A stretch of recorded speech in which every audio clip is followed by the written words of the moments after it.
నాకు ఉదయం పొద్దున్నే నిద్ర లేచిన తర్వాత ఏదో ఒక పాటో ఏదో ఒక థాటో చాలా కంఫర్టబుల్గా ఫీల్ అయిపోతుంటా దాని గురించి ఆలోచన చేస్తూ ఈరోజు నాకు ఒక పాట వచ్చింది. ఏంటంటే అద్దమంటి మనస్సు ఉంది, అందమైన సొగసు ఉంది అని వచ్చింది.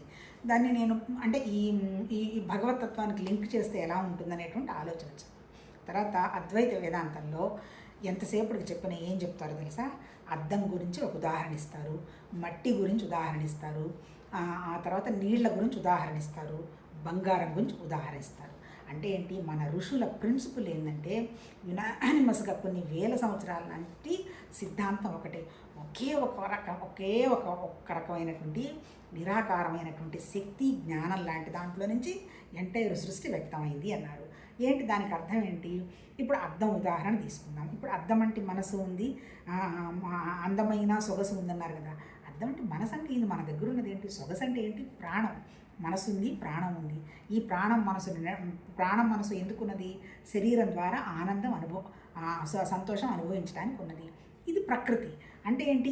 ఈ శరీరం ఒకటే కాదు, మనకి నేల మీద మన కంటికి కనపడుతున్న ప్రతిదీ ప్రకృతే. ఈవెన్ పంచభూతాలు కూడా ప్రకృతే. నేల, నీళ్లు, అగ్ని, వాయువు, ఆకాశం క్షణం అవన్నీ మారిపోతున్నాయి. చెట్లు మారుతున్నాయి, అన్నీ మారుతున్నాయి. మారకుండా ఉన్నటువంటిది ఒకే ఒకటేంటి?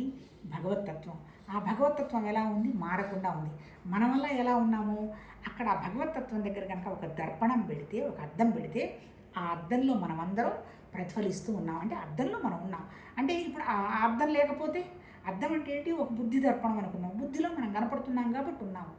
లేకపోతే అసలు లేదుగా. అంటే వాళ్ళు చెప్పదలుచుకుంది ఏంటి? ఉన్నదంతా ఒకే దాంట్లో ఉన్నది, మిగిలినవన్నీ అందులో ఉన్నట్టుగా కనపడుతున్నాయి తప్ప ఇవన్నీ సపరేట్గా లేవు అంటారు. సపోజ్ కుండ, మట్టి తీసుకుందాము. మట్టి ఒకటే. స్పూన్ చేస్తాడు, కుండ చేస్తాడు, అన్నీ కలిపి చేస్తాడు. అట్లాగే బంగారం తీసుకుంటాం. ఎన్ని ఆర్నమెంట్స్ ఉన్నా, చెవుదిద్దులు, గాజులు అన్నీ బంగారంలో ఉన్నాయి. ఊరికి జస్ట్ ఇదిగోనమ్మా నా దిద్దులేమంటాం. ఎక్కడి నుంచి ఉన్నాయి ఆ దిద్దులు? బంగారంలోనే ఉన్నాయి.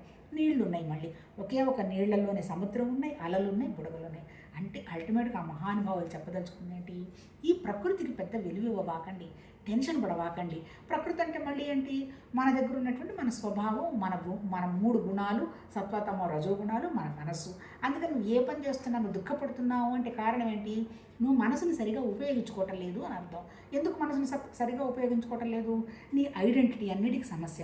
నాది అనే సమస్య. నాది అనే సమస్య ఎక్కడుంది? నీ మనసులోనే ఉంది. మనసు ఇప్పుడు చెప్పిన ఉదాహరణలన్నీ ఏంటి? ప్రాణము, మన మనస్సు అన్నీ ఉన్నది మన భగవతత్వంలోనే ఉన్నాయి.